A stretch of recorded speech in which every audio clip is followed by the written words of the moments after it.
Praise to the lord. ఈరోజు దేవుడు మనకిచ్చినటువంటి వాగ్దానం ఏంటంటే, కీర్తనల గ్రంథము 20వ కీర్తన 4వ వచనం. నీ కోరికను సిద్ధింపజేసి నీ ఆలోచన యావత్తును సఫలపరచునుగాక. ఆమెన్. మనము ఏదైతే జరగాలని ఆశపడుతూ ఉన్నామో, ఏదైతే కావాలని కోరుకుంటూ ఉన్నామో, అయ్యా నా జీవితంలో ఇది చెయ్యి అని దేవుణ్ణి అడుగుతూ ఉన్నామో, దేవుడు ఈ రోజున దానిని చేయబోతూ ఉన్నాడు. ఆయన అంటూ ఉన్నటువంటి మాట ఏంటంటే, నీవు ఏదైతే ఆలోచిస్తూ ఉన్నావో, దేనికోసమైతే ఆందోళన చెందుతూ ఉన్నావో, ఏది జరిగితే బాగుంటుంది, ఇది జరిగితే బాగుండు నా జీవితంలో నువ్వు అనుకుంటూ ఉన్నావో, దానికోసం ఆయన అడుగుతూ ఉన్నావో, అది ఆయన చేయబోతూ ఉన్నాడు. మనము గ్రంథంలో కానీ, మనం పవిత్ర గ్రంథంలో కానీ చూస్తే, అబ్రహాము గారితో దేవుడు మాట్లాడుతూ ఉన్నప్పుడు, నేను ఇంకా నిన్ను అభివృద్ధి చేస్తాను, ఇంకా నిన్ను గొప్పవాడిని చేస్తాను అని దేవుడు మాట్లాడుతూ ఉంటే, అయ్యా నువ్వు నన్ను ఎంత గొప్పవాడిగా చేసినా, నాకు ఎంత ఆస్తి అంతస్తులు ఇచ్చినా, వీటిని నా తర్వాత అనుభవించేది ఎవరు? నా దగ్గర పనిచేసేటటువంటి దమస్కు ఎలియాజరే కదా దీనికి వారసుడు అవుతాడు.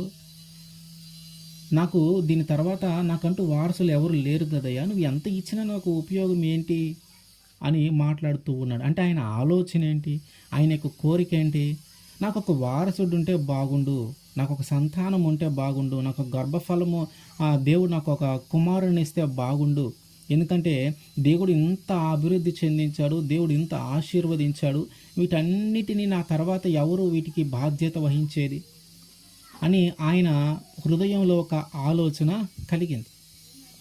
ఏంటి అబ్రహాము గారికి కలిగిన ఆలోచన అంటే, ఒక వారసుడు కావాలి, నా తర్వాత వీటన్నిటిని చూడటానికి, వీటన్నిటిని అనుభవించటానికి, వీటన్నిటిని మెయింటెనెన్స్ చేయటానికి ఒక వ్యక్తి కావాలి, ఆ వ్యక్తి కూడా నా కుమారుడై ఉండాలి అని ఒక ఆలోచన ఆయన హృదయంలో పుట్టింది.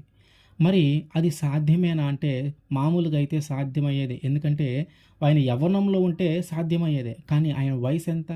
100 సంవత్సరాలు, 99, 100 సంవత్సరాలు.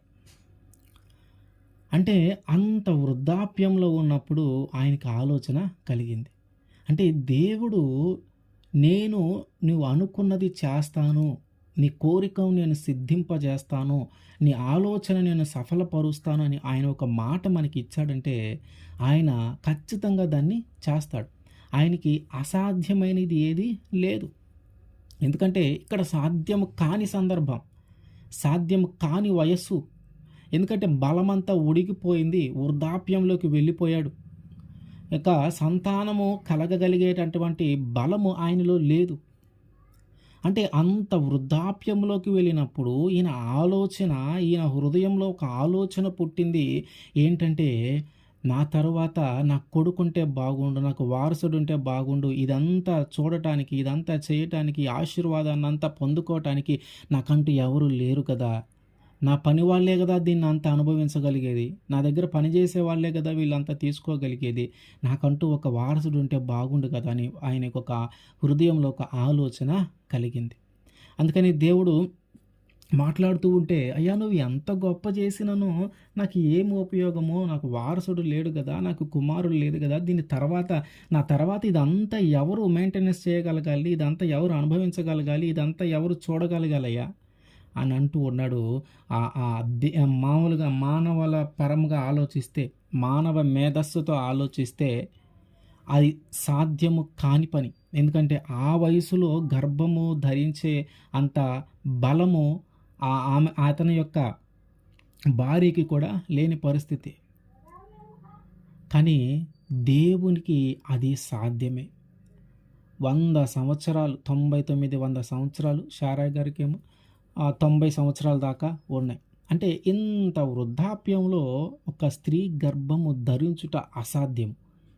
మనం ఎంత టెక్నాలజీ వాడినా, ఎంత మానవ మేధస్సును ఉపయోగించినా, ఒక వృద్ధాప్యంలో ఉన్నటువంటి ఒక స్త్రీకి, బలము ఉడికిపోయినటువంటి ఒక స్త్రీకి, ఒక శరీరం యొక్క పటుత్వము కోల్పోయినటువంటి ఒక స్త్రీ పురుషులకి ఒక గర్భఫలము రావటం అనేది, వారికి సంతానము కలగటం అనేది అసాధ్యం.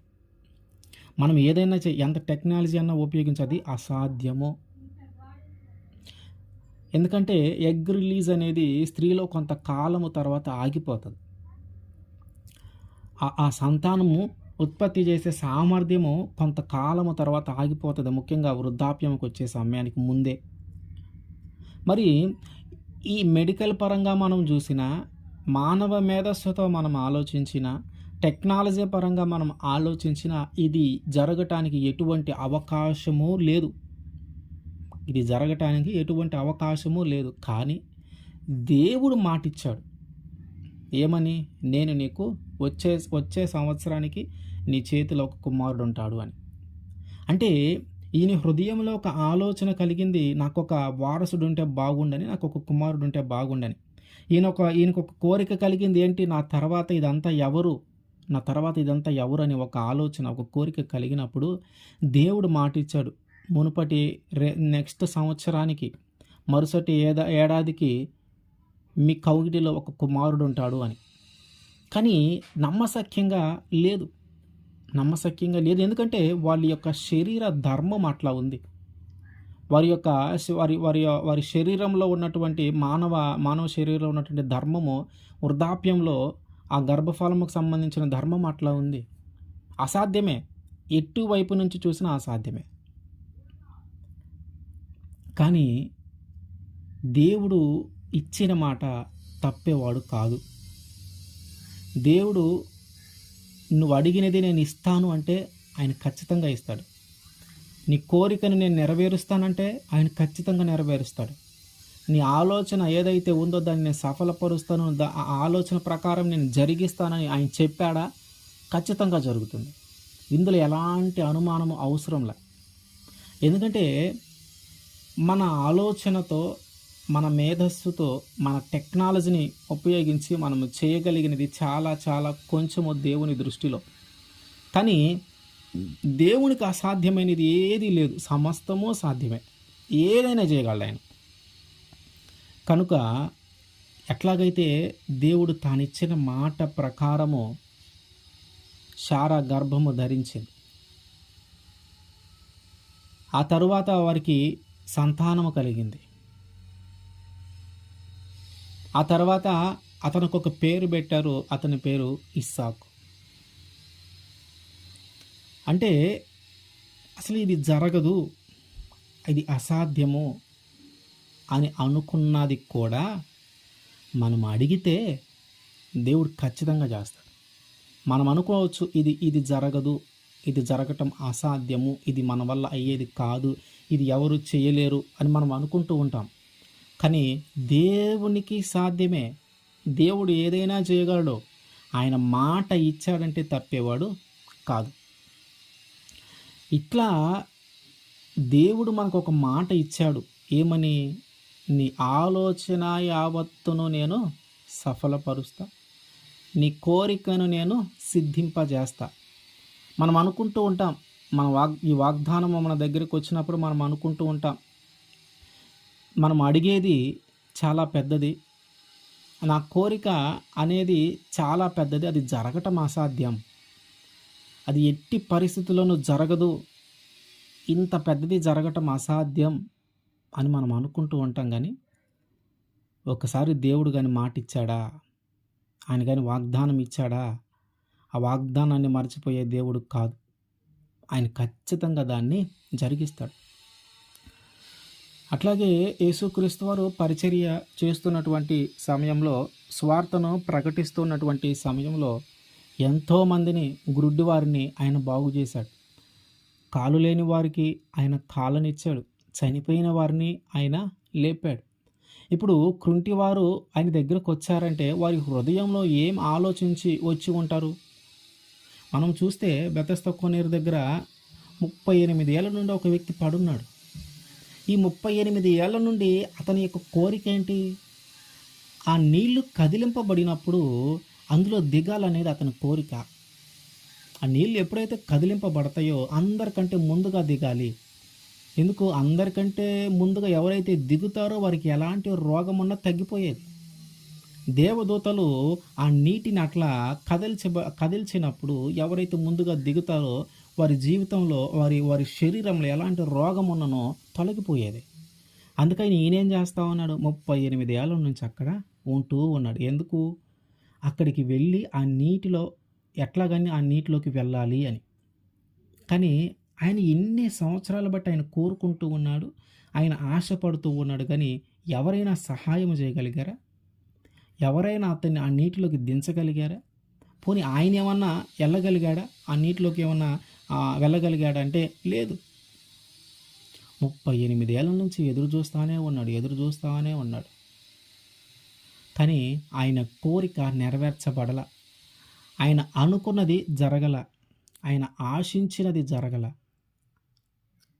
అంటే దేవుడు మనకి మాట ఇచ్చాడంటే, మనుష్యులు సహాయము చేసినను, మనుష్యులు చేయకపోయినను, వారు మనల్ని పట్టించుకొనకపోయినను, దేవుడు ఖచ్చితంగా మనల్ని పట్టించుకుంటాడు. అన్ని సంవత్సరాలు బట్టి అక్కడ ఉంటూ ఉన్నా కూడా ఎవరు కూడా అందరికంటే ముందుగా తీసుకొని వెళ్ళి ఆ కోనేట్లో ఆయన దించలేకపోయారు. అంటే ఈ మనుషులు ఎవరు కూడా ఆయన పట్టించుకోవట్లా. కానీ యేసుక్రీస్తు వారు అట్లా ఉండే వ్యక్తి కాదు. ఆయన్ని మనం అడిగాలే కానీ ఆయన ఖచ్చితంగా మనకి సహాయము చేస్తాడు. మనము ఆయన్ని అడగాలే కానీ ఆయన ఖచ్చితంగా మన కోరికను నెరవేరుస్తాడు. మనం ఆయన్ని అడగాలే కానీ ఆయన ఖచ్చితంగా మన ఆలోచనలన్నిటిని ఆయన జరిగిస్తాడు. అటువైపుగా యేసుక్రీస్తు వారు వచ్చినప్పుడు అతను అక్కడ పడి ఉండట చూచి బహుకాలము నుండి అతను అక్కడే ఉన్నట్టుగా ఆయన ఎరిగి, నీవు స్వస్థపడగోరుచున్నావా, ఎందుకు ఇక్కడ ఉన్నావు అంటే ఆయన చెప్తా ఉన్నాడు, అయ్యా కోనేటిలో దేవదూతలు నీటిని కదిలిస్తే ఎవరైతే ముందుగా దిగుతారో వాళ్ళకి జ్వరం ఉన్నా, రోగం ఉన్నా, ఏ వ్యాధి ఉన్నా తగ్గిపోతుంది, అందుకని నేను ఇక్కడ ఉన్నానంటే, సరే నువ్వు స్వస్థపడాలనుకుంటున్నావా, ఆశపడతా ఉన్నావా, నువ్వు స్వస్థపడాలని కోరుకుంటా ఉన్నావా అంటే, అవునయ్యా నేను స్వస్థపడాలని కోరుకుంటా ఉన్నాను, ఈ రోగం తగ్గిపోవాలని నేను కోరుకుంటా ఉన్నాను అనగానే వెంటనే ఆయన ఆ రోగాన్ని తగ్గించేసి, సరే నీ పరుపుని ఎత్తుకొని నడవమంటే ఆ వ్యక్తి ఆ పరుపుని ఎత్తుకొని నడిచి వెళ్ళిపోయాడు. నీటిలో దిగకుండానే ఆయనకి స్వస్థత జరిగింది. ఆయన ఆశ ఏంటి? ఈ రోగం నాలో నుంచి తొలగిపోవాలి, అందరి మనుషుల్లాగే నేను కూడా బాగా తిరగాలి, అందరి మనుషుల్లాగే నేను కూడా బాగా నడవాలి, అందరి మనుషుల్లాగే నేను కూడా సంతోషంగా ఉండాలి అని ఆయన హృదయంలో అనేకమైన ఆలోచనలు ఉంటాయి. కానీ పరిస్థితులు ఎట్లా ఉన్నాయి? ఆయన యొక్క కోరిక ఏంటి? ప్రధానముగా ఆయన యొక్క కోరిక ఏంటి? ఇదంతా తగ్గిపోవాలని ఆయన కోరిక. అందుకని ఆయన ఏమనుకుంటూ ఉన్నాడు? ఆ యొక్క కోనేటిలో దిగితే తగ్గిపోతుందని ఆయన ఆశపడుతూ ఉన్నాడు. అంటే ఆయన యొక్క ఆశను నెరవేర్చి, ఆయన యొక్క కోరికను నెరవేర్చి, తన జీవితంలో ఒక ఆనందమును, సంతోషమును యేసుక్రీస్తు వారు దయచేశాడు. అట్లాగే మన జీవితంలో కూడా మనము దేవుణ్ణి అడుగుతూ ఉన్నదానికి మనుషుల సహాయం మనకేం అవసరం లేదు. వాళ్ళు మనల్ని చూసి నవ్వుకున్నాను, వాళ్ళు మనకి సహాయము చేయకపోయినాను, దేవుడు మనకి సహాయము చేస్తాడు. కనుక మనం ఎన్నిసార్లు మనుషులను అడిగినా వాళ్ళేమి మన ఆలోచనలు నెరవేర్చాలని కానీ, మనం ఆశపడుతూ ఉన్నది నెరవేర్చాలని కానీ వారు ఆలోచన చేయరు. కానీ యేసుక్రీస్తు వారు అలా కాదు. యేసుక్రీస్తు వారు మనం ఏదైతే ఆలోచిస్తూ ఉన్నామో దానిని చేయటానికి ఆయన సిద్ధపడతాడు.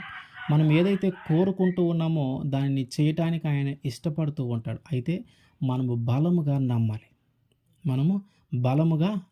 మనం ఎప్పుడైతే నమ్ముతామో అప్పుడు ఆయన ఖచ్చితంగా మన జీవితంలో కార్యము చేస్తాడు. ఆమేన్.